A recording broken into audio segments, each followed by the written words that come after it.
আমি আমার লেখা ছোট গল্প একটি ছোট গোল্ডফিশ পর্ব 4 এবং শেষ পর্ব পড়ছি। আশা রাখছি ভালো লাগবে। প্রেয়তী কেন এসব দেখলো? না দেখলেই ভালো হতো মনে হয়। না, ওর স্বামী রনককে পুলিশের কাছে ধরিয়ে দিতেই হবে। ও একজন দেশের শত্রুর সাথে সংসার করছে। প্রেয়তী দেখল চোরাকুঠুরির আরও একটা দরজা আছে, যেটা কখনো চোখে পড়েনি।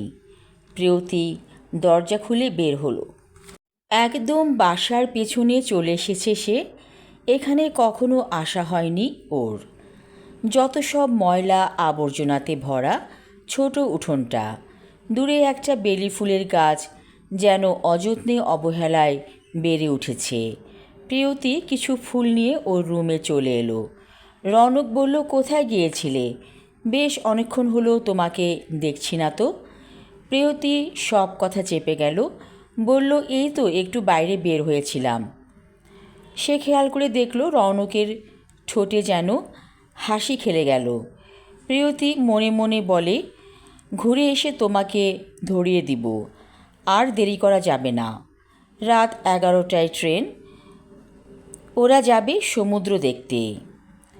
বেশ অনেকবার প্রেয়তী সমুদ্র দেখেছে, তবুও ওখানে যেতেই ভালো লাগে। কে যেন কলিং বেল বাজাচ্ছে, খুব শব্দ হচ্ছে। রৌনক বলল, তুমি এখানে থাকো, আমি দেখছি কে এসেছে।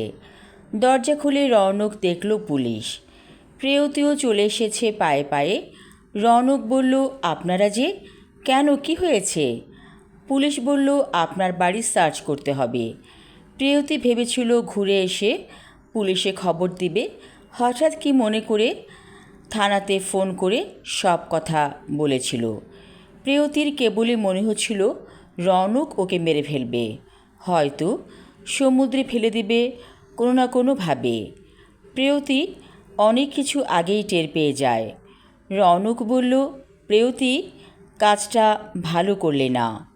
পুলিশের দল বাড়ি ঘিরে ফেলেছে। চোরা কুঠুরিতে যেয়ে স্বর্ণের বারগুলো পেল ওরা। রৌনককে ধরে নিয়ে গেল পুলিশ। বেশ অনেক দিন পর প্রেয়তীর মনে হলো ও যেন অ্যাকোরিয়ামের সেই ছোট গোল্ডফিশের মতো আর বন্দি নেই। ও এখন মুক্ত বিহঙ্গ হয়ে গিয়েছে, ডানা মেলে উড়ছে আকাশে। আমি আমার লেখা ছোট গল্প একটি ছোট গোল্ডফিশ পর্ব 4 এবং শেষ পর্ব পড়লাম। ধন্যবাদ।